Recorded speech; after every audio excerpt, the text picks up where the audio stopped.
يا سيدي سندي غوثي ويا مددي قل لي ظهيرا الأعداء بالمدد مجير عظمي وخذ بيدي مدى مددي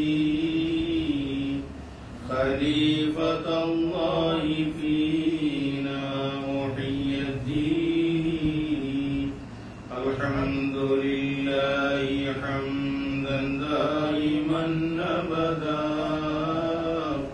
والحمد لله ثم الحمد لله الحمد لله رب العالمين على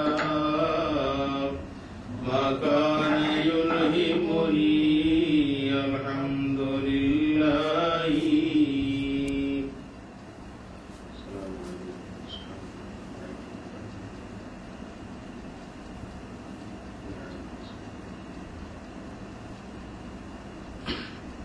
بسم الله الرحمن الرحيم الحمد لله رب العالمين والعاقبة للمتقين والصلاة والسلام على رسوله سيدنا محمد وآله وأصحابه أجمعين. الصلاة والسلام عليك يا سيدي يا رسول الله خذ بيدي قلت حيلتي أدركني. رضينا بالله ربا وبالإسلام دينا وبمحمد صلى الله عليه وآله وصحبه وسلم نبيا ورسولا وبمحي الدين عبد القادر الجيلاني رضي الله تعالى عنه شيخا ومرشدا عدد خلق الله ورضا نفس الله وزنة عرش الله ومداد كلمات الله. أعوذ بالله من الشيطان الرجيم. بسم الله الرحمن الرحيم. ألف لام ميم. أحسب الناس أن يتركوا أن يقولوا آمنا وهم لا يفتنون. கண்ணியத்திற்குரிய இறைநேச செல்வர்களே, அன்பார்ந்த சகோதரர்களே, அஸ்ஸலாமு அலைக்கும் வரஹ்மத்துல்லாஹி வபரகாத்துஹு. அன்பிற்கினியவர்களே, அல்லாஹ் சுப்ஹானஹு வ தஆலா தனது அருள்மறை குர்ஆன் ஷரீஃபில் அஹஸிப الناس أن يتركوا أن يقولوا آمنا وهم لا يفتنون. ஆமன்னா என்று சொல்லியிருக்கிறார்களே, ஈமான் கொண்டோம், அல்லாஹுவை விசுவாசித்திருக்கிறோம் என்று சொல்லியிருக்கிறார்களே, அவர்கள் நினைத்துக் கொண்டிருக்கிறார்களா? வெறுமனே விடப்படுவார்கள், சோதிக்கப்படாமல் அவர்கள் விடப்படுவார்கள் என்று எண்ணிக்கொண்டிருக்கிறார்களா என்று கேட்கின்றான். ஆமன்னா என்று சொன்னவர்கள் அல்லாஹ்வை ஏற்றிருக்கிறோம், அண்ணலம் பெருமானார் ரசூலுல்லாஹி ஸல்லல்லாஹு அலைஹி வஸல்லம் அவர்களை நம்பியிருக்கிறோம் என்று சொல்கிறார்களே, அவர்கள் சோதிக்கப்படாமல் வெறுமனே விடப்படுவார்கள் என்று எண்ணிக்கொண்டார்களா என்று அல்லாஹ் கேட்கின்றான். அடுத்து வலகது பதன்னல்லதீன மின் கப்லிஹிம், அவர்களுக்கு முன்னால் வாழ்ந்தவர்களையும் அல்லாஹ் சோதித்திருக்கிறான். வலகது பதன்னல்லதீன மின் கப்லிஹிம் فَلَيَعْلَمَنَّ اللَّهُ الَّذِينَ آمَنُوا وَلَقَدْ فَتَنَّا الَّذِينَ مِنْ قَبْلِهِمْ فَلَيَعْلَمَنَّ اللَّهُ. அல்லாஹ் சொல்லுகின்றான், அவர்களுக்கு முன்னால் வாழ்ந்தவர்களையும் அல்லாஹ் திண்ணமாக சோதித்திருக்கிறான்.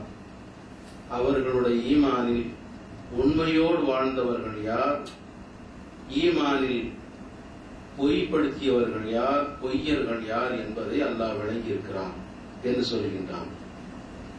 வேறொரு ஆயத்தில் وَلَيَعْلَمَنَّ اللَّهُ الَّذِينَ آمَنُوا وَلَيَعْلَمَنَّ الْمُنَافِقِينَ. நிச்சயமாக ஈமான் கொண்டவர்கள் யார், ஈமானில் உறுதியோடு இருக்கிறவர்கள் யார் என்பதையும் முனாஃபிக்குத்தனமோடு உள்ளொன்று புறமொன்று வைத்து வாழுகின்றார்களே, அவர்களையும் அல்லாஹ் விளங்கி வைத்திருக்கிறான். ஈமான் கொண்டவர்களையும் அல்லாஹ் விளங்கி வைத்திருக்கிறான். முனாஃபிக்குகளாக நயவஞ்சகர்களாக இருக்கக்கூடியவர்களையும் அல்லாஹ் விளங்கி வைத்திருக்கிறான் என்று சொல்லித் தருகின்றார். அருமைக்குரியவர்களே, இந்த ஆயத்தில் நிச்சயமாக சோதிக்கப்படுவார்கள், அவர்களை சோதித்தே தீர்வோம் என்று ஆயத்தில் வலியுறுத்தி சொல்கின்றார். பத்தான் என்றால் சோதிக்கக்கூடியவன், பொற்கொள்ளருக்கு சொல்லக்கூடிய வார்த்தை. ஒரு நகையை, ஒரு தங்கத்தை நெருப்பிலே இட்டு அதை பொசுக்கி எப்படி நகையாக உருக்கிறாரோ அதை போன்று சோதனை என்கிற நெருப்பிலே இந்த மூமின்களையும் நாம் போட்டு அவர்களை சோதிப்போம் என்று அல்லாஹ் சொல்கின்றான். ஒரு பொற்கொள்ளர் எதற்காக தங்கத்தை நெருப்பிலே இடுகிறார்? அதை பொசுக்குவதற்காகவா, அதை அழிப்பதற்காகவா, அல்லது அதை இல்லாமல் ஆக்குவதற்காகவா? இல்லை.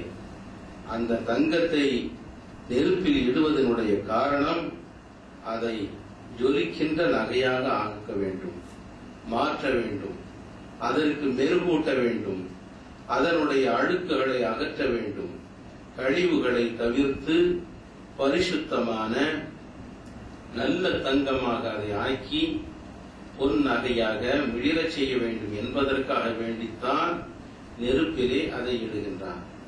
அதை போன்றுதான் ஒரு மூமியினை அல்லாஹ் சோதிக்கிறான் என்றால் அவனை அழிப்பதற்காக அல்ல, அவனை ஒழிப்பதற்காக அல்ல, அவனை நாசமாக்க வேண்டும் என்பதற்காக அல்ல.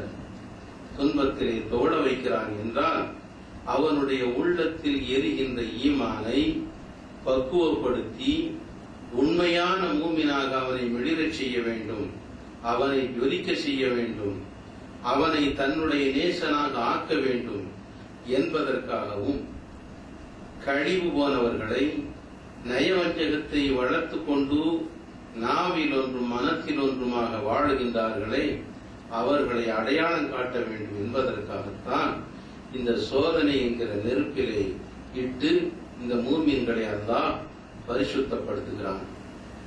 அருமைக்குரியவர்களே, உலகத்தில் நாம் பார்க்கின்றோம், சிலருக்கு செல்வத்தை வழங்கி இருக்கின்றான், செல்வாக்கோடு வாழ வைத்திருக்கின்றான், ஆட்சி அதிகாரங்களோடு வாழ வைத்திருக்கின்றான். இப்படி பல்வேறு நிலைகளிலே சிலரை வாழ செழுமையாக செழிப்போடு வாழ வைத்திருக்கின்றான். அதே நேரத்தில் சிலரை பிணியிலும் கஷ்டத்திலும் சிரமத்திலும் வருத்தத்திலும் கவலையிலும் ஆழ்த்தி வைத்திருக்கின்றான். இவர்களுடைய வாழ்க்கை ஒரு நிம்மதியற்ற நிலையிலே கவலையிலும் வறுமையிலும் நோயிலும் இப்படியாக அவர்கள் வதைந்து கொண்டிருக்கின்றார்கள் சிலர்கள். ஆனால் சிலர்களோ செழிமையாக இருக்கின்றார்கள், சந்தோஷ கடலிலே மிதந்து கொண்டிருக்கின்றார்கள். ஆனால் நாம் நினைக்கின்றோம், சாதாரண மக்கள் நினைப்பார்கள், இப்படி செழுமையாக அதிகாரத்தோடு எல்லா வகையான பலன்களையும் அனுபவித்து வாழுகின்றார்களே, இவர்கள் அல்லாஹ்விற்கு நெருக்கமானவர்களை போன்றும், அல்லாஹ் இவர்களுக்கு அல்லாஹ் கிருபை செய்து விட்டான், இவர்கள் வாழ் அன்பு கூர்ந்து விட்டான், அல்லாஹ்வோடு நெருங்கி இருப்பதன் காரணமாகத்தான் இப்படிப்பட்ட பாக்கியங்களை எல்லாம் அவர்களுக்கு நல்கி இருக்கிறான் என்றும், சிரமத்திலே வாழ்ந்து கொண்டிருக்கின்றார்களே, வாடிக்கொண்டிருக்கின்றார்களே, வதங்கிக் கொண்டிருக்கின்றார்களே, அவர்களை பார்த்து பரிதாபப்படக்கூடியவர்களாக, இப்படி கஷ்டப்படுகின்றார்களே, அல்லாஹ் இவர்களை கைவிட்டு விட்டானோ என்று எண்ணுகின்ற அளவிற்கு இப்படி நாம் உலகத்திலே ஒரு கணிப்பை நாம் வைத்திருக்கின்றோம். உண்மையிலே அப்படி அல்ல. செழுமையிலே வாழுகின்றவர்கள் அல்லாஹ்வுக்கு நெருக்கமானவர்களாகவும், வறுமையிலே வாடுகிறவர்கள் அல்லாஹ் விட்டு தூரமாகிவிட்டவர்களாகவும் இப்படி அல்லாஹ் வைக்கவில்லை. இரண்டையுமே சோதனை களமாகத்தான் அல்லாஹ் வைத்து பார்க்கின்றான். கொடுத்து பார்க்கின்றான், எடுத்தும் பார்க்கின்றான். இந்த இரு நிலைகளிலேயும் அவர்களுடைய உள்ளத்தினுடைய எண்ணம் எந்த அடிப்படையிலே இருக்கிறது, அவர்களுடைய எண்ணம் எந்த அடிப்படையிலே இருக்கிறது என்பதை பார்ப்பதற்காகத்தான் 2 கட்டங்களையும் இந்த மனித சமுதாயத்திற்கு அல்லாஹ் வழங்கியிருக்கின்றான். ஆக எடுத்தும் கொடுத்தும் பார்க்கின்ற நேரத்தில் அண்ணலம் பெருமானார் ஸல்லல்லாஹு அலைஹி வஸல்லம் அவர்கள் சொல்லி காட்டுவார்கள், ஒரு மூமினுக்கு நன்மைகள் வந்து சேர்கின்ற நேரத்தில், செழுமைகள் வந்து சேர்கின்ற நேரத்திலும், நல்ல வாய்ப்புகள் வருகின்ற நேரத்திலும், அந்த நேரத்திலும் ஒரு மூமின் நன்மையை அடைந்து கொள்கின்றார். அதே நேரத்தில் அவருக்கு சிரமங்களும் கஷ்டங்களும் துன்பங்களும் அடுக்கின்ற நேரத்திலும் அவர் நன்மையை பெறுகின்றார். எப்படி என்றால், தனக்கு செழிப்புகளும் வளமான வாழ்வு வருகின்ற நேரத்தில் அல்லாஹ்விற்கு நன்றி செலுத்துகின்றார். அதன் மூலமாக அல்லாஹ்வை அவர் நெருங்குகின்றார். அவருக்கு சிரமங்களும் கஷ்டங்களும் நோய்களும் பிணிகளும் வறுமைகள் வருகின்ற நேரத்தில் தன்னை மனதை பக்குவப்படுத்தி பொறுமை கொள்கின்றார். அந்த பொறுமையின் மாறலாக அல்லாஹ்வை நெருங்குகின்றார். ஆக இரு நிலைகளிலேயும் அல்லாஹ்வை நெருங்குவதுதான் ஒரு மூமியினுடைய குறிக்கோளாக இருக்க வேண்டும், ஒரு மூமியினுடைய எண்ணமாக இருக்க வேண்டும் என்பதை பெருமானார் ஸல்லல்லாஹு அலைஹி வஸல்லம் அவர்கள் தெளிவுபடுத்துகின்றார்கள். இதைத்தான் அல்லாஹ் சுப்ஹானஹு வ தஆலா ஈமான் உள்ளவர்களை நிச்சயமாக நாம் சோதிப்போம், அந்த ஈமானில் யார் உண்மையாளர்களாக இருக்கிறார்கள், யார் பொய்யர்களாக இருக்கிறார்கள் என்பதை சோதித்து பார்ப்பதற்காகத்தான் இந்த சோதனை களத்தை அமைத்து வைத்திருக்கின்றோம் என்று அல்லாஹ் சொல்லி காட்டுகின்றான். அருமைக்குரியவர்களே, முன்னுண்டான சோதனை என்பது அல்லாஹ் சுப்ஹானஹு வ தஆலா செழுமையான வாழ்க்கை மூலமாகத்தான், நல்லடியார்களுக்கு செழுமையான வாழ்க்கையின் மூலமாக தன் பக்கம் அவர்களை நெருக்கிறான் என்றால், உலகத்தில் வாழ்ந்த எல்லா நபிமார்களும் செழிப்பாக, அரசர்களாக, எல்லா வகையிலும் நல்ல நிலைமையிலேயே அவர்கள் இருந்திருக்க வேண்டும். அல்லாஹ்வினுடைய விரோதிகள் கஷ்டத்திலும் துன்பத்திலும் வறுமையிலும் அவர்கள் வாடி இருக்க வேண்டும். ஆனால் அப்படி வைக்கவில்லை. எத்தனையோ நபிமார்கள், பல ஆயிரக்கணக்கான நபிமார்கள் கஷ்டத்திலும் துன்பத்திலும் வறுமையிலும் அவர்கள் சொல்லனா துயரங்களுக்கு ஆட்பட்டிருக்கின்றார்கள். ஆனால் அல்லாஹ்வினுடைய விரோதியாக வாழ்ந்தவர்கள், அல்லாஹ்வினுடைய நேர் எதிரிலே நின்று போரிட்டுக் கொண்டிருந்தார்களே, அப்படிப்பட்ட துரோகிகளுக்கு மேலான வாழ்க்கை இந்த உலகத்தில் அவர்களுக்கு கொடுத்து பார்த்தான். இதெல்லாம் நாம் பார்க்கின்ற போது 2 நிலைகளும், செழுமையும் கஷ்டமும் வறுமையும் துன்பமும், இந்த 2 நிலைகளும் அல்லாஹ் சோதிக்கின்ற வகையாகவே அல்லாஹ் வைத்திருக்கின்றான். நாம் பார்க்கின்றோம், அருமைக்குரியவர்களை, சையதுனா யூசுப் அலைஹிஸ்ஸலாத்து வஸ்ஸலாம் நபியுல்லாவை பார்க்கின்றோம். இந்த உலகத்தில் பேரழகு மிக்கவர்களாக திகழ்ந்தவர்கள். அழகிலே அவர்களை அல்லாஹு தஆலா வார்த்து எடுத்திருந்தான். அப்படிப்பட்ட பேரழகு மிக்க அந்த யூசுப் அலைஹிஸ்ஸலாம் அவர்கள், அந்த அழகுதான் அவர்களுக்கு சோதனையாக அமைந்தது, அந்த அழகுதான் அவர்களுக்கு வேதனையாக அமைந்தது. சிந்தித்து பார்க்கின்றோம், அவர்களுடைய உடன்பிறப்புகளின் மூலமாகவே அவர்கள் காழ்ப்புணர்ச்சியின் காரணமாக கிணற்றிலே வீசப்பட்டார்கள். தன்னுடைய தந்தையோடு நெருங்கி இருக்கின்றார்கள். இந்த யூசுப் அலைஹிஸ்ஸலாம் தனிப்பெரும் அன்பை அவர்களுடைய தந்தை யாக்கூப் அலைஹிஸ்ஸலாம் அவர்கள் யூசுப்பின் மீது காட்டுகிறார்கள் என்ற அந்த காழ்ப்புணர்ச்சியின் காரணமாக சகோதரர்கள் எல்லாம் சதித்திட்டம் தீட்டி கிணற்றிலே வீசினார்கள். இந்த நேரத்தில் அவர்கள் பொறுமை காத்தார்கள், கிணற்றில் இருந்து காப்பாற்ற பெற்றார்கள். அங்கே ஜலீஹா அலைஹிஸ்ஸலாம் அவர்களிடத்திலே அடிமையாக வந்து சேர்கின்றார்கள். அவர்களுடைய வீட்டிலே செல்லை பிள்ளையாக வளர்க்கப்படுகின்றார்கள். அரசருடைய அரண்மனையிலே அவர்கள் வளர்ந்து கொண்டிருக்கின்ற நேரத்தில், சரியான வாலிப பருவத்தை அடைகின்ற நேரத்தில் தான் ஜலீஹா அலைஹிஸ்ஸலாம் அவர்களுடைய உள்ளத்தில் தீங்கான எண்ணம் உருவாகுகிறது. அவர்களுடைய அழகிலே தன்னை பறி கொடுத்தவர்களாக அவர்களை நாம் அடைய வேண்டும் என்ற ஒரு துர்நோக்கத்தோடு சதியை அவர்கள் பிந்துகின்றார்கள். அருமைக்குரியவர்களே, யூசுப் அலைஹிஸ்ஸலாம் அல்லாஹ்வினுடைய நபி. இந்த உலகத்தில் பேரழகு அவர்களுக்கு கொடுக்கப்பட்டிருந்தது சோதனையாக அமைகிறது. அவர்களை வளர்க்கின்ற பொறுப்பிலே இருக்கின்ற ராணியாக, மன்னருடைய மனைவியாக இருக்கின்றவர்கள் தன்னுடைய உள்ளத்திலே தீய எண்ணங்களை வளர்த்து இந்த யூசுஃபின் மீது பேராவல் கொள்கின்றார்கள், ஆசை கொள்கின்றார்கள். ஒரு நேரத்தை பயன்படுத்தி தவறின் பக்கம் அழைக்கின்றார்கள். அவர்கள் அதற்கு இணங்காமல் தன்னை தற்காத்துக் கொள்கின்றார்கள். யூசுப் அலைஹிஸ்ஸலாம் அவர்கள் பயமுறுத்தி பார்க்கின்றார்கள், அப்படியும் இணங்கவில்லை. இறுதியாக அவர்களிடந்து தப்பித்து வெளியே ஓடி வருகின்றார்கள். அருமைக்குரியவர்களே, இப்போது தன்னை தற்காத்துக் கொண்டதின் காரணமாக 7 ஆண்டுகள் அவர்கள் ஜெயிலிலே அடைக்கப்படுகிறார்கள், சிறையிலே அவர்கள் அடைக்கப்படுகிறார்கள். அருமைக்குரியவர்களே, இது ஒரு பெண்ணினுடைய உள்ளத்தில் ஏற்படுகின்ற எண்ணம் தான். ஒரு அந்நிய ஆளை, அதுவும் அழகு வடிவான அழகியே கொட்டி வார்க்கப்பட்ட யூசுப் நபியின் மீது பொறுமையோடு அவர்கள் இருக்க முடியவில்லை. அந்த பெண் மாதுக்கு இருக்க முடியவில்லை. இது உலகத்தில் சகஜம்தான். ஆனாலும் அந்த மிஸ்ர் தேசத்து பெண்கள் எல்லாம் என்ன பேசினார்கள்? ஒரு ராணியாக, ஒரு அரசியாக இருக்கக்கூடியவர்கள் தன்னுடைய அடிமையின் மீது இப்படி தவறான எண்ணம் கொண்டு நடக்க முற்பட்டு விட்டார்கள் என்று அந்த ராணியின் மீது, சலீஹா அலைஹிஸ்ஸலாம் அவர்கள் மீது அவர்கள் குறை கூறிய போது, அந்த நேரத்தில் ஒரு விருந்துக்கு ஏற்பாடு செய்து யூசுஃபுனுடைய அந்த பேரழகை அவர்களுக்கு ஒரு நிமிடம் காட்ட வேண்டும், எப்படி நாம் அவர்களோடு இருந்தோம் என்பதை அவர்கள் பார்க்க வேண்டும் என்பதை சோதிப்பதற்காக ஒரு விருந்துக்கு ஏற்பாடு செய்து பெண்களை எல்லாம், மிஸ்ர் தேசத்து பெண்களை எல்லாம் அழைத்து வைத்து விருந்து உபசாரங்கள் செய்து இறுதியாக ஒரு மாம்பழத்தை கரத்திலே கொடுத்து, ஒரு கத்தியையும், கூர்மையான கத்தியையும் கொடுத்து அறுத்து சாப்பிடுகின்ற நேரத்தில் அந்த ஜொலிக்கின்ற, ஒளி வீசுகின்ற யூசுப் நபி அலைஹிஸ்ஸலாம் அவர்களை அந்த வழியாக வரும்படி செய்கின்றார்கள். ஒரு வினாடிதான், ஒரு நிமிடம்தான், அப்படியே அந்த வழியிலே கடந்து செல்கின்றார்கள். பார்க்கின்றார்கள் மிஸ்ர் தேசத்து பெண்கள் எல்லாம் அப்படியே தன்னை இழந்து விடுகின்றார்கள்.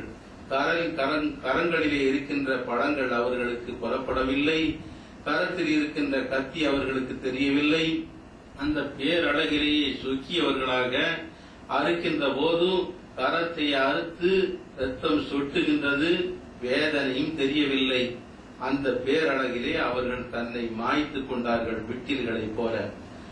அந்த ஒரு நிமிட நேரம் அவர்களுடைய அழகிலே தன்னை மாய்த்துக் கொள்கின்ற நிலையிலே இருக்கிறார்கள் என்றால், காலமெல்லாம் வைத்து பார்த்துக் கொண்டிருக்கின்ற சலீஹா அலைஹிஸ்ஸலாம் அவர்களால் அதை தாங்கிக் கொள்ள முடியுமா? அதனால் தான் ஒரு தவறின் பக்கம் அவர்கள் தன்னை ஈடுபடுத்த நினைக்கிறார்கள். அல்லாஹ் அவர்களை பாதுகாத்துக் கொண்டான். செய்யாத தவறுக்காக 7 ஆண்டுகள் சிறையிலே அடைக்கப்படுகிறார்கள். நபி யூசுப் அலைஹிஸ்ஸலாம் அவர்கள் பொறுமையினுடைய சின்னமாக அந்த நேரத்திலும் தன்னுடைய உள்ளத்தில் ஈமானை இழக்காமல், ஒரு சிறு சலனம் கூட ஏற்படாமல் தன்னை பொறுமையோடு பாதுகாத்துக் கொண்டதினால் சிறையிலே இருந்து வெளிவந்து அந்த அரசவையினுடைய, மிஸ்ர் தேசத்தினுடைய ராஜாவாக, மன்னராக, அரசராக அவர்கள் ஆட்சி பொறுப்பை ஏற்கின்றார்கள். அருமைக்குரியவர்களே, ஆட்சி பொறுப்பிலே இருக்கின்ற போது பவனி வருகின்றார்கள் மன்னர். யூசுப் அலைஹிஸ்ஸலாம் அவர்கள் தெரு வீதியிலே பவனி வருகின்ற நேரத்தில், இப்போது முன்னாள் அரசியாக இருந்தவர்கள் இந்நாள் அடிமையாக இருக்கின்றார்கள், சாதாரண மனுஷியாக இருக்கின்றார்கள். சலீஹா அலைஹிஸ்ஸலாம் வீட்டினுடைய ஓரத்தில் இருந்து பவனி வருகின்ற யூசுப் அலைஹிஸ்ஸலாம் அவர்களை பார்க்கின்றார்கள். ராஜ நடையோடு அங்கே அரசவையினுடைய பட்டாளங்களோடு அழைத்து வரப்படுகின்ற யூசுப் அலைஹிஸ்ஸலாம் அவர்களை கண்கொள்ளா காட்சியாக இருக்கின்ற அந்த சூழ்நிலையை பார்க்கின்றார்கள். வீட்டினுடைய ஒரு ஓரத்தில் இருந்து சாதாரண ஒரு பெண்மணியாக இருந்து, எந்த அதிகாரமும் இல்லை, ஆட்சியும் இல்லை, ஆட்சி மாறிவிட்டது. இப்போது பார்த்து கொண்டிருக்கின்ற சலீஹா அலைஹிஸ்ஸலாம் அவர்கள் ஆச்சரியப்பட்டவர்களாக தன்னுடைய வாயை திறந்து முணுமுணுக்கின்றார்கள். சுபஹான மன் ஜஅலல் முலூக லிஅபீதின், சுபஹான மன், அல்லாஹ்வை புகழ்கின்றார்கள். என்னே ஆச்சரியம், அல்லாஹ்வினுடைய அந்த ஆற்றலை நான் எப்படி புகழ்வேன், அவன் தூய்மையானவன். ஜஅலல் முலூக, இந்த ஆட்சியை ஒரு அடிமைக்கு அல்லாஹ் வழங்கி விட்டானே, எதன் காரணமாக தெரியுமா? பிஸ்ஸப்ரி வத்தக்வா, அந்த யூசுப் அலைஹிஸ்ஸலாம் அவர்களுடைய உள்ளத்தில் ஒளிர்ந்து கொண்டிருந்த பொறுமையின் காரணமாக, தக்வாவின் காரணமாக இந்த ஆட்சியை அவர்களுடைய கரத்திலே அல்லாஹ் ஒப்படைத்து விட்டானே, அவனே மேலானவன், சுபஹானவன் என்று அவர்கள் புகழ்கின்றார்கள் அல்லாஹுவை. அடுத்து சொல்கின்றார்கள், ஒரு அரசியாக இருந்த என்னை, ஒரு ஆளுகையிலே இருந்த என்னை சாதாரண அடிமையாக ஆக்கிவிட்டான். எதன் காரணமாக தெரியுமா? என்னுடைய பலவீனத்தின் காரணமாக, என்னுடைய மனோ இச்சையின் காரணமாக, பொறுமை இழந்ததின் காரணமாக என்னுடைய ஆட்சி பறிக்கப்பட்டு இப்போது நான் சாதாரண அடிமையாக இருக்கிறேன் என்பதையும் சொல்லி காட்டி அல்லாஹுவே மிகப்பெரியவன் இந்த வார்த்தையை ஆச்சரியப்பட்டு அங்கே உரைக்கின்றார்கள். அருமைக்குரியவர்களே, சிந்தனை செய்து பார்க்க வேண்டும். பொறுமையின் காரணமாக அந்த யூசுப் அலைஹிஸ்ஸலாம் அவர்களுக்கு, அல்லாஹ்வினுடைய நபியாக இருந்த அவர்களுக்கு சோதனையாக அமைந்தது அவர்களுடைய பேரழகுதான், அவர்களுடைய உடல் வனப்புதான். அதன் காரணமாக சோதிக்கப்பட்டார்கள். அந்த சோதனையிலே முறுக்கேறிய வாலிப நேரம், அந்த சந்தர்ப்பம், ஒரு அரசி அழைக்கின்றார் தவறின் பக்கம், ஒரு மன்னருடைய மனைவி அழைக்கின்றார், யாருமே அந்த இடத்தில் இல்லை. சந்தர்ப்பம் சரியான சந்தர்ப்பம் தான், தவறு இழைப்பதற்குரிய சூழ்நிலை எல்லாம் பொருத்தமாக இருந்தும் கூட யூசுப் அலைஹிஸ்ஸலாம் அவர்களுடைய உள்ளத்தில் ஒளிர்ந்து கொண்டிருந்தது அல்லாஹ்வினுடைய அந்த தூய்மையான ஈமான் எண்ணம். அல்லாஹ் பார்க்கின்றான். தான் வைத்திருந்த அந்த சிலையை கூட மூடிவிட்டு, சலீஹா அலைஹிஸ்ஸலாம் மூடிவிட்டு அந்த யூசுஃபை நோக்குகின்ற நேரத்தில் யூசுப் அலைஹிஸ்ஸலாம் கேட்டார்கள், ஏன் மூடுகின்றீர்கள் என்று. இது பார்க்க கூடாதல்லவா?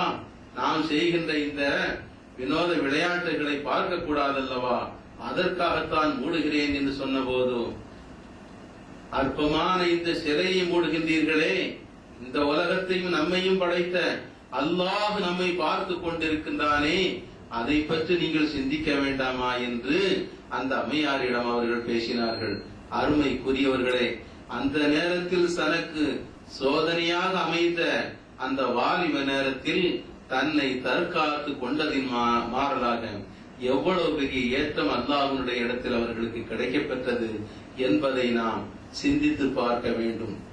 அருமைக்குரியவர்களே, உலகத்தில் செல்வமும் சோதனையாகத்தான் அமைகிறது. அல்லாஹ் சொல்லித் தருகின்றான், فَلَمَّا نَسُوا مَا ذُكِّرُوا بِهِ فَتَحْنَا عَلَيْهِمْ أَبْوَابَ كُلِّ شَيْءٍ حَتَّى إِذَا فَرِحُوا بِمَا أُوتُوا أَخَذْنَاهُمْ بَغْتَةً فَإِذَا هُمْ مُبْلِسُونَ.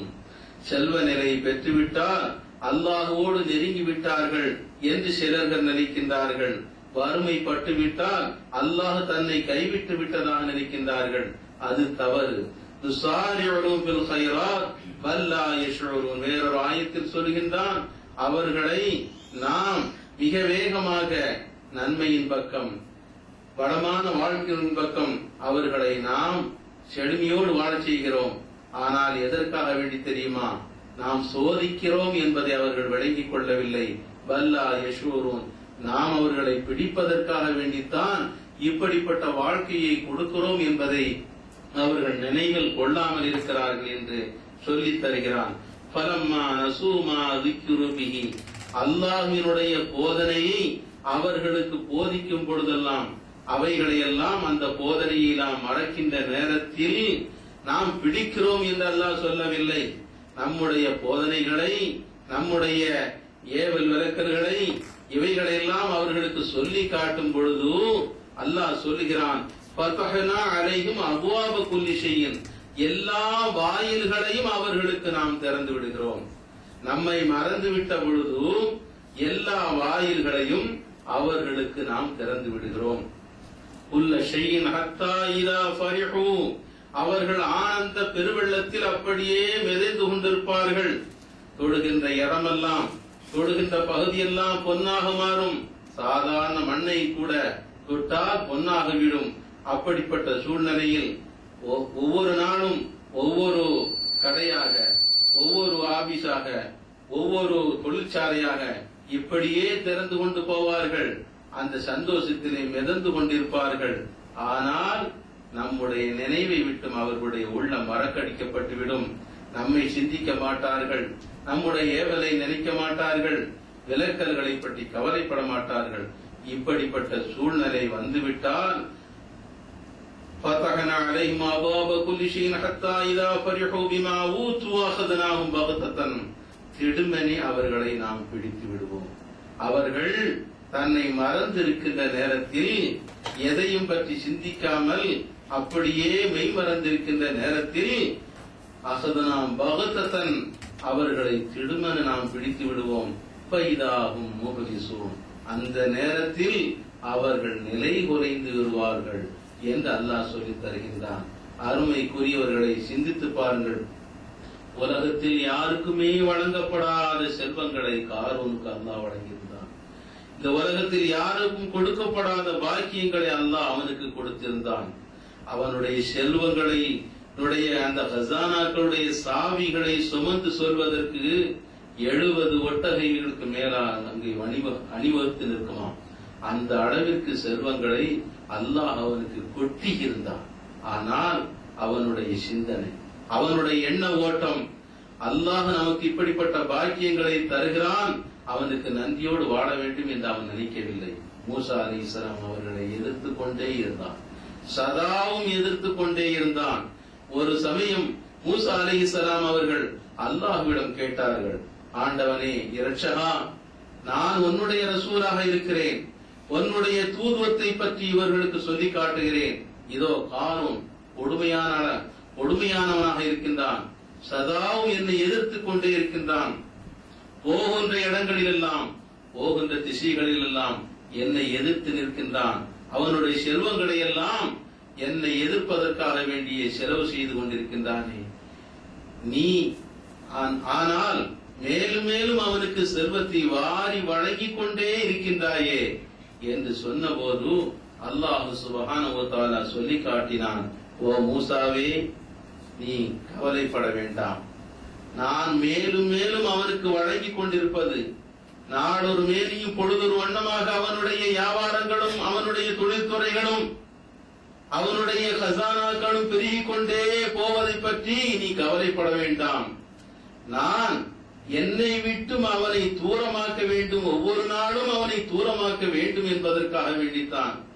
இறுதியில் எல்லை வரை அவன் சென்று விட்ட பொழுதோ அவனை ஒரே அடியாக நாம் பிடித்து விடுவோம், அதற்காகத்தான் வாரி வணங்கிக் கொண்டிருக்கிறேன் என்று அல்லாஹ் சுப்ஹானஹு வ தஆலா மூசா அலைஹிஸ்ஸலாம் அவர்களிடத்திலே சொல்லி காட்டினான்.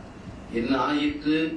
அவனோடு வாழ்ந்த அந்த மக்கள் எல்லாம் சொன்னார்கள், فَخَرَجَ عَلَى قَوْمِهِ فِي زِينَتِهِ.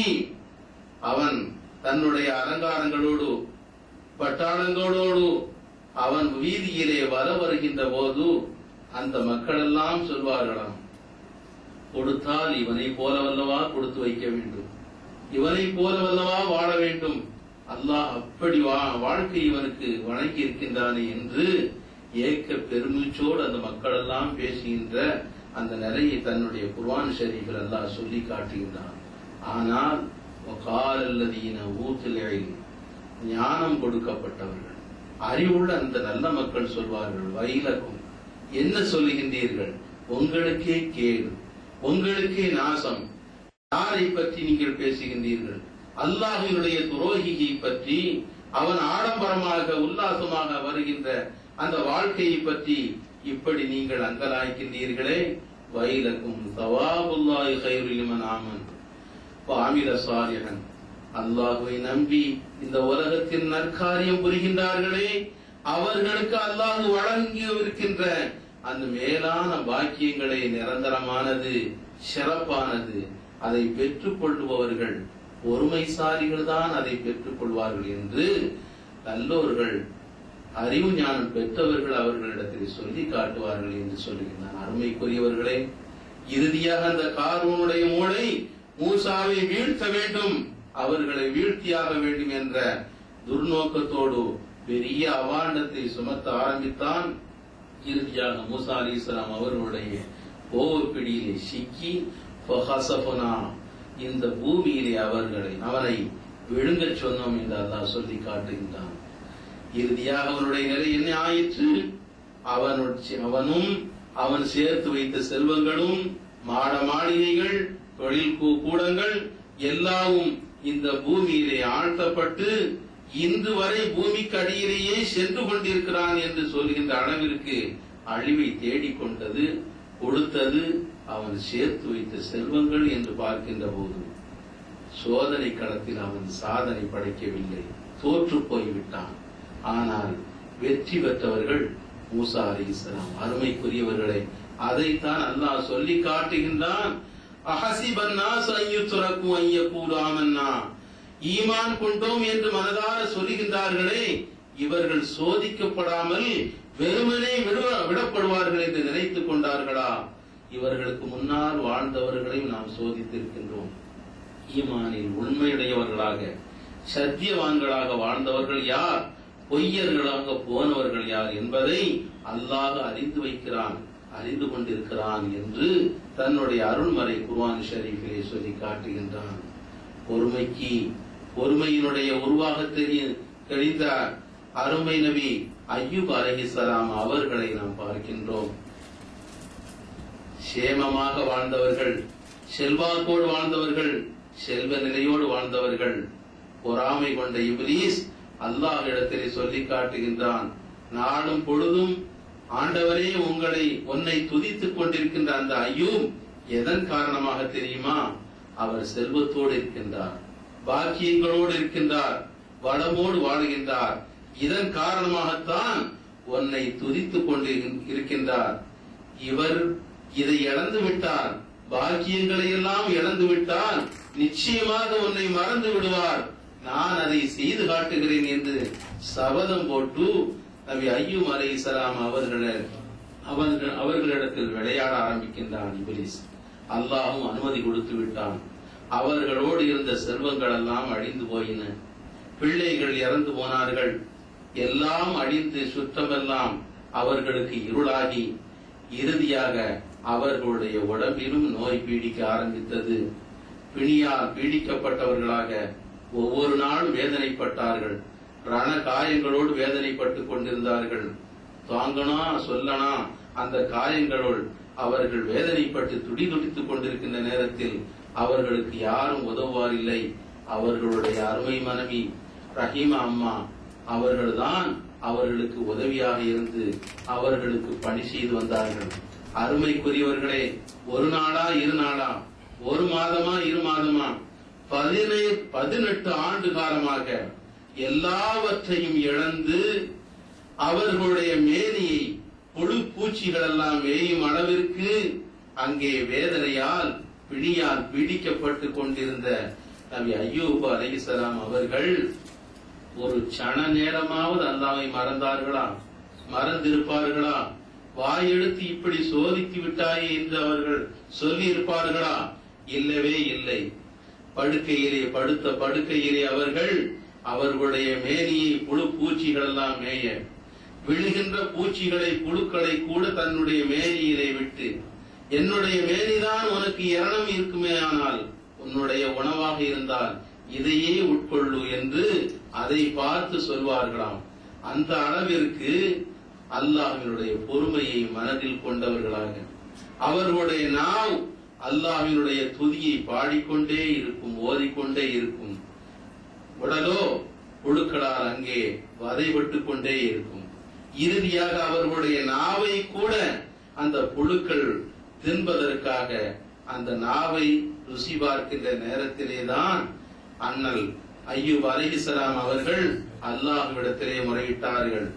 இரட்சகா, என்னுடைய ரஹ்மானே, நான் இவ்வளவு நாளும் பொறுத்து விட்டேன், ஆனால் என்னுடைய நாவு உன்னுடைய துதியை ஓதிக்கொண்டே இருந்தது.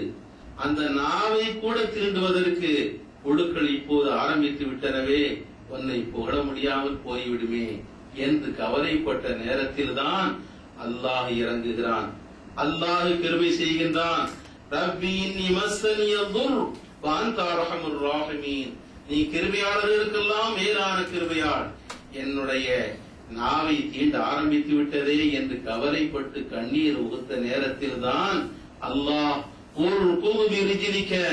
இதோ ஐயூபே உன்னுடைய இரு முபாரக்கான கால்களால் இந்த இடத்தை தட்டும் என்று சொன்ன போதுதான் அங்கே நீர் குமிழி அங்கே வெளிவர அதிலே குளித்து அவர்கள் பரிசுத்தமாகி அல்லாஹு தஆலா அவர்களுக்கு பரிபூரண சுகத்தை வழங்குகின்றான். எத்தனை ஆண்டுகளுக்கு பின்னால், 18 வருடங்களுக்கு பின்னால் இவ்வளவு பெரிய சோதனைகளையும் தாங்கி சாதனை படித்த அய்யூப் அலைஹிஸ்ஸலாம் அவர்களுக்கு பரிபூரண சுகத்தை வழங்குகிறான். மீண்டும் இழந்த பாக்கியங்களை எல்லாம் கொடுக்கின்றான். சொத்து சுகங்களை கொடுக்கின்றான், பிள்ளை பேர்களை கொடுக்கின்றான், மகிழ்ச்சியாக வாழ வைக்கின்றான். அல்லாஹ் அவர்களை ஏற்றுக்கொண்டு விட்டான். ஆரம்பத்தில் அவர்கள் செல்வ நிலையில் இருக்கும் போதும் தன்னை இழக்கவில்லை, பிணியிலே கிடந்து மாளும் போதும் அவர்கள் தன்னை இழக்கவில்லை. அல்லாஹ்வின் பக்கம் நின்று கொண்டிருந்தார்கள். அல்லாஹ்வுக்கு நன்றி செலுத்துவதன் மூலமாக, பொறுமையை கடைபிடிப்பதன் மூலமாக அவர்கள் மேலான வாழ்க்கையை பெற்றார்கள். அருமைக்குரியவர்களே, சொல்லுகிறார்கள், ரஹீமா அம்மையார் அவர்களுக்கு பணிவிடை செய்து கடைசி வரையில் அவர்களை காப்பாற்றக்கூடியவர்களாக, உதவியாளராக இருந்த அவர்களுடைய அருமை மனைவியாரை சொல்லும் போது, திருமணத்தின் போது, நிகாஹின் போது புதுமண தம்பதிகளை வாழ்த்துவதற்கு பெரியார்கள் நமக்கு வகுத்து தந்த அந்த துவாவில் அல்லாஹும்ம அல்லிப் பைனஹுமா கமா அல்லஃப்த பைன அய்யூப் வ ரஹீமா என்று சொல்வது பொருத்தமில்லை, அது தேவையில்லை என்று வாதிடுகின்றார்கள். ஏன் பொருத்தமில்லை? அந்த வார்த்தையை நீங்கள் பாருங்கள். அவர்கள் காலமெல்லாம் கஷ்டப்பட்டார்களாம், துன்பப்பட்டார்களாம், பிணியிலே கிடந்து வாடினார்களாம்.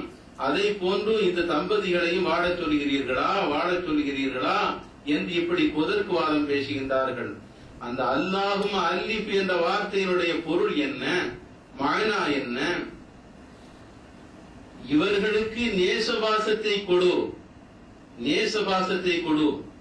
இந்த புதுமண தம்பதிகளுக்கு உள்ளத்தில் அன்பை பெருக்கை கொடு.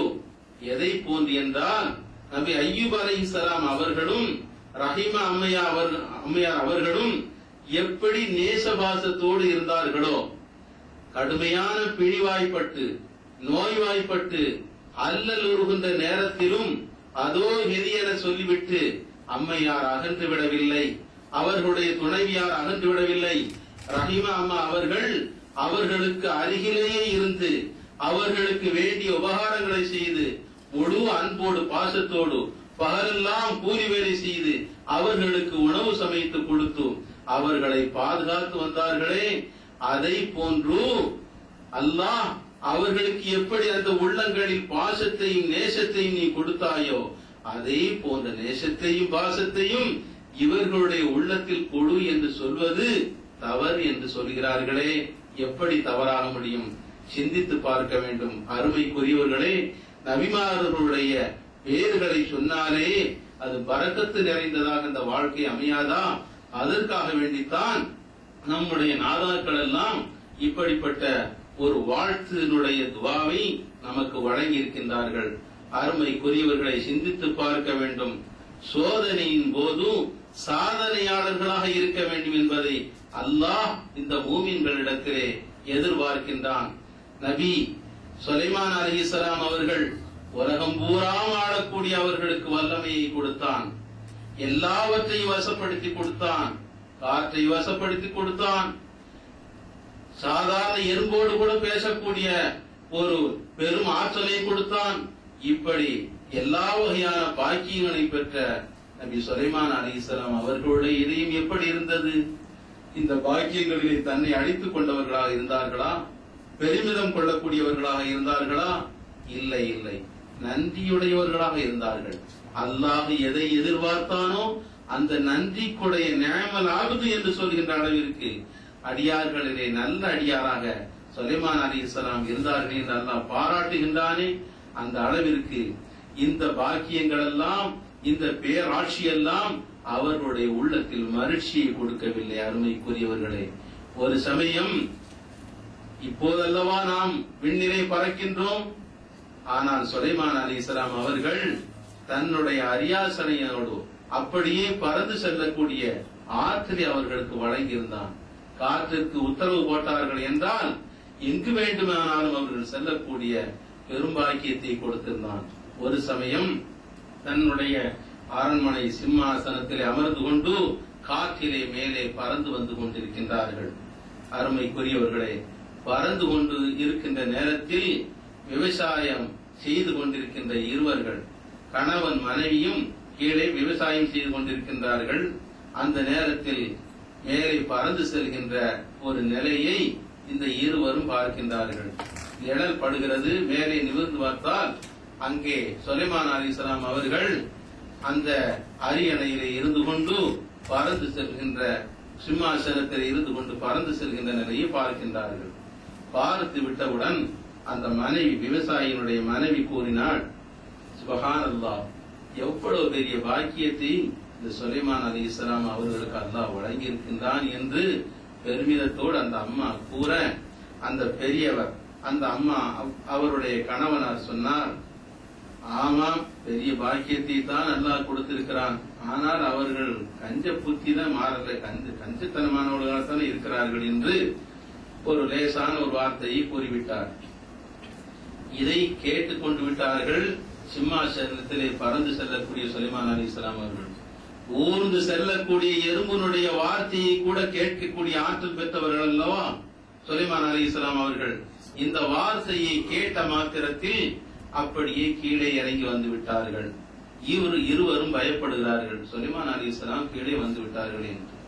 வந்தவர்கள், பயப்படாதீர்கள், நீங்கள் இருவரும் என்ன பேசிக் கொண்டிருந்தீர்கள் என்று கேட்டார்கள். நாங்கள் ஒன்றும் பேசவில்லை, உங்களுடைய ஆட்சியை பற்றி, அல்லாஹ் உங்களுக்கு வழங்கியிருக்கின்ற நியமத்தை பற்றி ஆச்சரியப்பட்டு நாங்கள் கூறினோம் என்று சொன்னவுடன், சரி, நீங்கள் சொன்னீர்களே ஒரு ஆட்சியை பெற்றாலும் கஞ்சமுடையவர்களாகத்தான் இருக்கிறார்கள், மனசு விசாலம் இல்லையேன்னு ஒரு வார்த்தை சொன்னீங்களே, என்ன காரணம் அப்படின்னு கேட்டாராம். அந்த விவசாயி சொன்னாரு, இல்ல தாங்க எல்லா இடத்துல கேட்கும் போது, இந்த ஆட்சியை பற்றி கேட்கும் போது, ஹபிலி முல்கன் லா யம்பகி லிஅஹதின் மின் பஅதி என்று சொன்னீர்களே, அல்லாஹ் எனக்கு ஒரு பெரிய ஆட்சியை, இந்த உலகெல்லாம் ஆளக்கூடிய வல்லமையை தா என்று கேட்டுவிட்டு, இந்த ஆட்சியை போல எனக்கு பின்னால் வரக்கூடியவர்களுக்கெல்லாம் அந்த மாதிரி ஒரு பாக்கியம் கிடைக்க கூடாது, அப்படிப்பட்ட ஆட்சி எனக்கு கிடைக்கணும் நீங்க கேட்டீங்கள, இது சரிதானா? நீங்க கேட்கக்கூடிய முறை எப்படி கேட்டிருக்கணும், எனக்கு ஆட்சியை தான், அது போல பின்னால வரக்கூடியவங்களுக்கு குடூன்ல கேட்டிருக்கணும், அப்படி இல்லாம எனக்கு மட்டும் அந்த ஆட்சி கிடைக்கணும் நீங்க கேட்டீங்கள, இது உங்களுடைய விசாரம் இல்லாத ஒரு நிலையை நான் பாக்குறேன்னு சொன்ன உடனே தெரிந்துகொண்டு சரிதான் அப்படின்னு அவர்கள் ஏற்றுக்கொண்டு விட்டு, அந்த சுலைமான் அலைஹிஸ்ஸலாம், நபி அலைஹிஸ்ஸலாம் அவர்கள் சொன்னார்கள், இந்த அம்மா சொல்லும் போது வார்த்தை சொன்னாங்கள, என்ன வார்த்தை சொன்னாங்கன்னு கேட்டாங்க. சுப்ஹானல்லாஹ்னு ஆச்சரியத்தோட அல்லாஹ் அப்படி ஆச்சரியத்தோட சொன்னாங்கன்னு சொன்ன உடனே, சரி, சுப்ஹானல்லாஹ் என்று சொன்னவுடன் அந்த வாயிலிருந்து, அந்த நாவிலிருந்து அந்த மொழி, அந்த வார்த்தை தெரித்து விழுந்ததே, அதிலிருந்து உமிழ்ந்த அந்த பேரொளியை விண்ணளாவ நான் பார்க்கிறேன், அதுதான் என்னை கீழே கொண்டு வந்தது. அந்த இருவரிடத்திலும் சுலைமான் அலைஹிஸ்ஸலாம் சொல்கிறார்கள், சுப்ஹானல்லாஹ் என்று அல்லாஹ்வை துதித்தீர்களே, அந்த வார்த்தையினுடைய பேரொளி விண்ணை முட்ட நான் பார்த்தேன். அம்மா, அந்த வார்த்தையினுடைய அந்த பேரொளியை, அதனுடைய நன்மையை எனக்கு தந்துவிடு, இந்த பேராட்சியை நீ உனக்கு வைத்துக் கொள் என்று சொன்னார்கள். சிந்தித்து பார்க்க வேண்டும். ஆட்சியை பெரிதாக நினைக்கவில்லை. தனக்கு அல்லாஹுவால் கொடுக்கப்பட்ட நியமத்துகளை சுக்ரியாவோடு, நன்றி உணர்வோடு அவர்கள் ஏற்றுக்கொண்டார்களே தவிர அதில் தன்னை மறந்து விடவில்லை. எதை பெரிதாக நினைத்தார்கள்? அந்த தாயினுடைய வாயிலிருந்து வந்த சுப்ஹானல்லாஹ் என்ற வார்த்தைக்கு இவ்வளவு பெரிய உலகத்தை ஆளுகின்ற ஆட்சியெல்லாம் அற்பமாக நினைத்தார்கள், காலடியிலே போட்டு நினைத்தார்கள். அருமைக்குரியவர்களே, இதைத்தான் அல்லாஹ் சொல்கின்றான், வலகத் ஃபதன்னல்லதீன மின் கப்லிஹிம், அவர்களுக்கு முன்னால் வாழ்ந்தவர்களை நாம் சோதித்தோம், அதை போன்று இந்த மக்களையும் சோதித்து உண்மையாளர்கள் யார் என்று நாம் பார்ப்போம் என்று அல்லாஹ் சொல்லித் தருகின்றானே. அந்த உண்மையாளர்களாக இருப்பதற்கு இரண்டு நிலைகளிலேயும், செல்வ நிலையாக இருக்கட்டும், ஆட்சி அதிகாரங்களாக இருக்கட்டும், வளமான வாழ்க்கையாக இருக்கட்டும், அல்லாஹுக்கு நன்றியுடையவர்களாக வாழ வேண்டும் என்று பெருமானார் ஸல்லல்லாஹு அலைஹி வஸல்லம் சொன்னார்கள். அந்த அடிப்படையில் வறுமையாக இருந்தாலும், செழுமை இழந்தவர்களாக இருந்தாலும், பிணியிலே இருந்தாலும், எந்த நிலையிலே இருந்தாலும் பொறுமையை கைக்கொள்ள வேண்டும் என்று நபி அய்யூப் அலைஹிஸ்ஸலாம் அவர்கள் சொல்லித் தந்தார்களே. அந்த அடிப்படையில் இரண்டு நிலையிலேயும் அல்லாஹ்வை நெருங்கக்கூடிய வழிகளாக இருக்கின்ற ஷுக்ரியா, பொறுமை என்ற நிலையிலே ஒரு மூமின் இருப்பானையானார், நிச்சயமாக அல்லாஹ் அவனுடைய சோதனையில் இவன் சாதனை படைத்து விட்டான் என்றுதான் பொருளாகும். அருமைக்குரியவர்களே, எல்லாவற்றிற்கும் மேலாக எம்பெருமானார் ஈருலக சர்தார் கண்மணி நாயகம் ரசூலுல்லாஹி ஸல்லல்லாஹு அலைஹி வஸல்லம் அவர்கள் காட்டிய பொறுமைக்கு எல்லையுண்டா? அவர்களுக்கு ஈடுண்டா? இந்த உலகத்தில் யாருமே இருக்க முடியாது. எப்படிப்பட்ட சோதனை, எப்படிப்பட்ட சோதனை! தான் நுபுவத்து பெறுகின்ற நேரத்தில், பெற்ற நேரத்தில் பட்ட சோதனைகளுக்கு அளவு இருக்கிறதா? எதிரிகளுடைய தாக்குதல், எதிரிகளுடைய துன்பங்கள், தாங்குனா துன்பங்களை தாங்கிக் கொண்டு அவர்களுக்கு பக்கபலமாக இருந்த அன்னை ஹதீஜத்து குபரா ரலியல்லாஹு தஆலா அன்ஹா அவர்கள், அல்லாஹ் அவர்களையும் அழைத்துக் கொள்கின்றான். அவர்களுக்கு பக்கபலமாக இருந்து எதிரிகளுடைய தாக்குதல்களில் எல்லாம் இருந்து ரசூலுல்லாஹி ஸல்லல்லாஹு அலைஹி வஸல்லம் அவர்களை தற்காத்து காப்பாற்றிக் கொண்டிருந்தார்களே, அந்த அம்மையாரையும் அல்லாஹ் அழைத்துக் கொண்டிருந்தான், அழைத்துக் கொண்டு விட்டான். ஹிஜ்ரத்திற்கு முன்பாக அபூ தாலிப் அவர்களையும் அழைத்துக் கொண்டு விட்டான். எதிரிகளுக்கு மத்தியிலே செல்வாக்கு மிக்கவர்கள், அவர்களின் காரணமாக தங்களுடைய எதிர்ப்பை அவர்கள் அமுக்கி வைத்துக் கொண்டிருந்தார்கள். அவர்களுக்கு பயந்து அவர்களும் மறைந்து விட்டார்கள். இப்போது இரண்டு அரண்களும் தகர்ந்து விட்ட பொழுது எதிரிகள் மும்முனை தாக்குதல் என்று சொல்வார்களே, நாலாபக்கமும் கூடி நின்று அண்ணலம் பெருமானார் ஸல்லல்லாஹு அலைஹி வஸல்லம் அவர்களை தாக்குகின்றார்கள். துன்பத்தினுடைய எல்லைக்கே சென்று பெருமானார் ஸல்லல்லாஹு அலைஹி வஸல்லம் அவர்கள் ஆறுதல் கூறுவதற்கு கூட யாரும் இல்லை என்ற அளவிற்கு துன்பத்திற்கு துன்பப்பட்டுக் கொண்டிருந்தார்கள். தொடுவதற்கு முடிகிறதா? காபாவில் நுழைந்து 2 ரக்காத்துகள் அல்லாஹ்வை வணங்க வேண்டும் என்று சிரம் தாழ்ந்து பணிந்து கொண்டிருக்கின்ற நேரத்தில் அந்த கயவர்கள் என்ன செய்தார்கள்? ஒட்டகத்தினுடைய அசூசிகளை, குடல்களை அப்படியே அள்ளி வந்து, கூட்டமாக அள்ளி வந்து, ஒருவரால் சுமக்க முடியுமா? அப்படிப்பட்ட ஒட்டகத்தினுடைய குடல்களை அப்படியே அள்ளி வந்து முபாரக்கான அந்த சிரசின் மீது அப்படியே அள்ளி வீசுகிறார்கள் என்றால், தலை தாழ்த்தி அல்லாஹ்வினுடைய நெருக்கத்திலே அங்கே அல்லாஹ்வோடு பேசிக் கொண்டிருக்கின்ற பெருமானார் ஸல்லல்லாஹு அலைஹி வஸல்லம் அவர்களுடைய தலையை அழுத்துகின்ற, அவர்களுடைய மூச்செல்லாம் முட்டுகின்ற அளவிற்கு கழுத்திலே அங்கே போடப்படுகிறது என்றால் யாரால் சகித்துக் கொள்ள முடியும்? அன்னை சித்தி ஃபாத்திமத்து ஸஹரா ரலியல்லாஹு தஆலா அன்ஹா அவர்கள் கேள்விப்பட்டு ஓடோடி வந்து அழுது புலம்பியவர்களாக அண்ணன் பெருமானார் ஸல்லல்லாஹு அலைஹி வஸல்லம் அவர்கள் எழுந்திருக்க முடியாமல் அங்கே தான் அப்படியே தரையிலே அழுத்திக் கொண்டிருக்கின்ற அந்த குடல்களை எல்லாம், அப்படியே அசூசிகளை எல்லாம் அகற்றிவிட்டு, எப்படிப்பட்ட சூழ்நிலை நினைத்து பாருங்கள். இதை அல்லாமா இக்பால் ரலியல்லாஹு தஆலா அவர்கள் அழகாக சொல்லி காட்டுவார்கள். அல்லாஹ்வோடு கோபிப்பதை போது சொல்லுவார்கள், கோபிப்பதை போல, தன்னுடைய நேசனோடு பேசுவதை போல அவர்கள் சொல்லி காட்டுவார்கள். அல்லாஹ்வே, உனது ஹபீப் நீ என்று ஏற்றுக்கொண்டாயே, அந்த ஹபீபை நீ என்ன பாடுபடுத்திக் கொண்டிருந்தாய், என்ன பாடுபடுத்திக் கொண்டிருந்தாய்?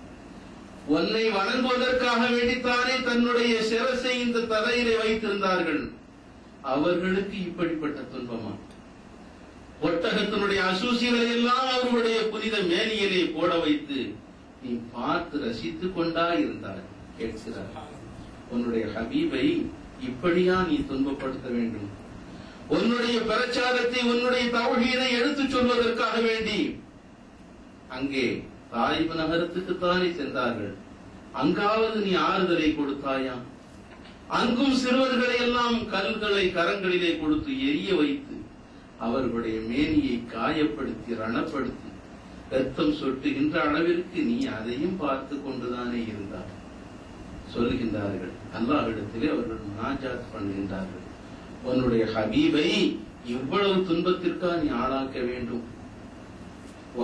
போரின் போது உஹதினுடைய அந்த நிலை குறைந்து சஹாபாக்கள் எல்லாம் நின்று கொண்டிருக்கின்ற நேரத்தில், பெருமானார் ஸல்லல்லாஹு அலைஹி வஸல்லம் அவர்கள் அந்த குன்றின் மேல் நின்று கொண்டிருக்கின்ற நேரத்தில் எதிரனுடைய கல் ஸல்லல்லாஹு அலைஹி வஸல்லம் அவர்களுடைய முபாரக்கான வாயிலை பட்டு அவர்களுடைய பல் தெரித்து விடுகின்றதே. நாயனே, உன்னுடைய ஹபீபை நீயும் அப்போது பார்த்து கொண்டுதான் இருக்கின்றாய். அந்த கல் அவர்களுடைய முபாரக்கான தலையிலே பட்டு ரணத்தை ஏற்படுத்தி அந்த ரணத்தின் காரணமாக ரத்தம் சொட்ட சொட்ட அந்த முபாரக்கான முகத்திலே வழிந்து ஓடுகின்ற நேரத்தில் நீ எப்படித்தான் அதை ரசித்துக் கொண்டிருந்தாய், பார்த்து கொண்டிருந்தாய் என்று கேட்கின்றார்கள். பசியினுடைய எல்லைக்கே சென்று விட்ட பெருமானார் ஸல்லல்லாஹு அலைஹி வஸல்லம் தன்னுடைய முபாரக்கான கரத்தினால் அகழை தோண்ட தோண்ட எல்லா சஹாபாக்களும் பசியால் வாடிக்கொண்டிருக்கின்றார்கள். ஒவ்வொரு கல்லை கட்டி கொண்டிருக்கின்ற போது தன்னுடைய வயிற்றிலே 2 கற்களை கட்டி கொண்டு ஸல்லல்லாஹு அலைஹி வஸல்லம் அவர்கள் பொறுமையோடு அதை ஏற்றுக்கொண்டிருந்தார்களே. ஆண்டவா, நீ ஹபீபாக ஏற்றுக்கொண்டாய். இந்த உலகமே அந்த சராசரமே அவர்களுக்காக வேண்டிதான் படைக்கப்பட்டிருக்கிறது என்று சொன்னாய். அப்படிப்பட்ட பெருமானாருக்கு இவ்வளவு பெரிய வேதனையை நீ எப்படி கொடுத்து கொண்டிருந்தாய் என்று கேட்கின்றார்கள். அருமைக்குரியவர்களே, பெருமானார் ஸல்லல்லாஹு அலைஹி வஸல்லம் அவர்கள் பட்ட கஷ்டங்களுக்கு, அவர்கள் பட்ட துன்பங்களுக்கு எல்லை கூற முடியாது. ஆழமான அவ்வளவு பெரிய கஷ்டங்களிலும் ஸல்லல்லாஹு அலைஹி வஸல்லம் அவர்கள் நமக்கு சொல்லி தந்தது பொறுமையை கையாளுங்கள், பொறுமையை கடைபிடிங்கள் என்றுதான் நமக்கு சொல்லி தந்தார்கள். அந்த வழியிலேதான் சஹாபாக்களை உருவாக்கினார்கள். சஹாபா பெருமக்களும் அந்த பொறுமையைத்தான் அவர்கள் ஆயுதமாக பயன்படுத்தினார்கள். அதன் காரணமாகத்தான் பத்ரில் மிகப்பெரிய வெற்றி கிடைத்தது. சஹாபாக்கள் எல்லாம் நாம் வெற்றி பெற்று உயிரோடு திரும்புவோம் என்றால் நினைத்துக் கொண்டிருந்தார்கள். இல்லை இல்லை, ஏதோடு மடிந்தாலும் சரி, வாழ்வே முடிந்தாலும் சரி, அல்லாஹ்வினுடைய கலிமாவை நாம் இந்த உலகத்தில் நிலைநாட்ட வேண்டும் என்றுதான் அவர்கள் நினைத்து போராடினார்கள். சவாத் ரலியல்லாஹு தஆலா அன்ஹு அவர்கள் அந்த பத்ர் யுத்தத்திலே வரிசையாக நிற்க வைத்திருக்கும் போது கொஞ்சம் முன்னால் தள்ளி நிற்கின்றார்கள். பெருமானார் ஸல்லல்லாஹு அலைஹி வஸல்லம் அவர்கள் அந்த வரிசையை ஒழுங்குபடுத்தி வருகின்ற நேரத்தில் கொஞ்சம் முன்னால் தள்ளி நிற்கின்ற அந்த சஹாபியினுடைய வயிற்றில் தன்னுடைய ஈட்டியை கொண்டு வரிசையை சரிபடுத்துவதற்காக லேசாக அப்படி தள்ளினார்கள். அந்த லேசான அந்த குத்து பட்டவுடன் சவாத் ரலியல்லாஹு தஆலா அவர்கள் உஸ் என்று சொல்லி தனக்கு வலி ஏற்படுத்தி விட்டது என்ற ஒரு நிலையை தன்னுடைய முகத்தால் அங்கே தெரியப்படுத்துகின்றார்கள். உடனே ரசூலுல்லாஹி ஸல்லல்லாஹு அலைஹி வஸல்லம் அவர்கள் வலி ஏற்பட்டு விட்டதா, அப்படியா என்று சொல்லிவிட்டு தன்னுடைய கரத்தில் இருந்த ஈட்டியை கொடுத்து, சவாதே, இதோ என்னுடைய வயிற்றிலே நீங்கள் குத்துங்கள் என்று தன்னுடைய முபாரக்கான சட்டையை தூக்கி காண்பிக்கின்றார்கள், உயர்த்தி காட்டுகின்றார்கள். அருமைக்குரியவர்களே, தன்னுடைய சட்டையை அவர்கள் திறந்தவுடன் சவாத் ரலியல்லாஹு தஆலா அவர்கள் தன்னுடைய கரத்திலே வாங்கி அந்த ஈட்டியை தூரை வீசி எறிந்துவிட்டு பெருமானார் ஸல்லல்லாஹு அலைஹி வஸல்லம் அவர்களுடைய மேனியை ஆறத் தழுவி அந்த வயிற்றிலே முத்தமிடுகின்றார்கள். அருமைக்குரியவர்களே, அண்ணன் பெருமானார் ஸல்லல்லாஹு அலைஹி வஸல்லம் அவர்கள் ஏன் இப்படி செய்கிறீர்கள் என்று கேட்டபோது அந்த சஹாபி சொல்கின்றார்கள், யா ரசூலல்லாஹ், இந்த யுத்தத்தில் நான் உயிரோடு திரும்புவேன் என்பதை நான் நினைக்கவில்லை. இந்த யுத்தத்தில் நான் உயிரோடு திரும்புவேன் என்று நான் நம்பவில்லை. தங்களுடைய முபாரக்கான மேனியில் கடைசி நேரத்திலாவது நாங்கள் முத்த வேண்டும் என்றுதான் நான் விரும்பினேன். அதற்காகத்தான் இப்படி நான் செய்தேன் என்று சொன்னார்கள் என்றால் இந்த சஹாபாக்களுடைய உள்ளத்தில் இருந்தார் எண்ணங்களை பாருங்கள். அருமைக்குரியவர்களே, எல்லா நேரத்தில் பொறுமையோடு இருந்தார்கள். பொறுமையோடு இருந்ததன் காரணமாக உண்மையாளர்களாக அல்லாஹ் அவர்களை ஏற்றுக்கொண்டான். அஹசிபன்னா சய்யுத்ரகு அய்யகூரு ஆமன்னா, ஆமன்னா என்று சொல்கின்ற, நாங்கள் ஈமான் கொண்டோம் என்று சொல்கின்ற இந்த மக்களை சோதிக்கப்படாமல் வெறுமனே விடப்படுவார்கள் என்று எண்ணிக்கொண்டார்களா? நிச்சயமாக இல்லை. இவர்களுக்கு முன்னால் வாழ்ந்தவர்கள் எப்படி சோதிக்கப்பட்டார்களோ, அவர்களில் யார் சத்தியவான்கள், நல்லவர்கள், உண்மையாளர்கள் அல்லது பொய்யர்கள் என்பதை அல்லாஹ் விளங்கிக் கொண்டானே, அதே போன்று இவர்களும் சோதிக்கப்பட்டு இவர்களில் உண்மையான ஈமானுடையவர்கள் யார், இவர்களின் பொய்யர்கள் யார், முனாஃபிக்குகள் யார் என்பதை அல்லாஹ் அறிந்து வைக்கின்றான், தெரிந்து கொள்கின்றான் என்று தன்னுடைய ஆயத்தில் சொல்லுகின்றானே.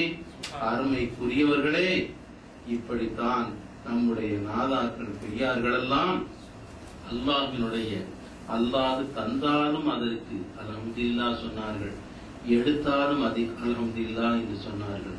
அருமைக்குரியவர்களே, கௌசுல் ஆலம் முஹையத்தீன் அப்துல் காதிர் ஜீலானி ரலியல்லாஹு தஆலா அன்ஹு அவர்கள் சொல்லி காட்டுவார்கள், எனக்கு தந்த சோதனையை போல் எனக்கு அல்லாஹ் தந்தானே கஷ்டங்கள், சிரமங்கள், அதை இந்த மலையிலே தூக்கி வைத்தால் மலையெல்லாம் புகழ்களாக போய்விடும் என்று சொல்லி காட்டினார்கள். அவ்வளவு பெரிய சோதனையை தாங்கினார்கள். அந்த நேரத்திலும் அவர்கள் ஈமான மலை போல இருந்தது. அல்லாஹ் அவர்களை யா கௌசுல் ஆலம் என்று சொல்கின்ற அளவிற்கு, என்னுடைய திருநாமத்தை போல் உங்களுடைய திருநாமமும் மகத்துவம் பெற்றது என்று அல்லாஹ்வே சொல்கின்ற அளவிற்கு அவர்கள் ஏற்றம் பெற்றார்கள். அவர்களுடைய பொறுமையின் காரணமாக. அருமைக்குரியவர்களே, ஷேഖ்னா அப்பா ரலியல்லாஹு தஆலா அன்ஹு சொல்லி காட்டுவார்கள், நான் பட்ட துயர் கூற நான் 1000 போதாது என்று சொல்லி காட்டுவார்கள். என்னுடைய துயர்களையும் கஷ்டங்களையும் 1000 நாவுகள் இருந்தாலும் அதை சொல்லி காட்ட போதாது என்று சொல்லி காட்டுவார்கள். சையதுனா அப்பா நாயிம் ரலியல்லாஹு தஆலா அன்ஹு சொல்வார்கள், நான் படுகின்ற கஷ்டம் அல்லாஹ் எனக்கு சோதனையை தந்திருக்கின்றான். என்ன சொல்வார்கள், எனக்கு உடம்பிலே பிரஷர் இருக்கிறது, சுகர் இருக்கிறது, நிரந்தரமாக காய்ச்சல் இருந்து கொண்டிருக்கிறது. இப்படி உடல் ரீதியாகவும் எல்லா வகையிலும் அல்லாஹு தஆலா சோதனையை தந்து சோதித்து விட்டான் என்று சொல்ல மாட்டார்கள். அவர்கள் சொல்லி இந்த வார்த்தையை பாருங்கள், அல்லாஹ் எல்லா வகையிலும் சோதனையை தந்து சாதித்து விட்டான் என்று சொல்வார்கள். அல்லாஹ் சாதித்து விட்டான், நான் சாதிக்கவில்லை, அல்லாஹ் சோதனை தந்து அவன் சாதிச்சுக்கிட்டான்னு சொல்வார்கள். அவர்களுடைய மருத்துவாவை சொல்லி காட்டுகிறார். ஆக நாதாக்கள் எல்லாம், பெரியார்கள் எல்லாம் எல்லா நிலைகளிலேயும் கிடைத்தால் சுக்ரியா.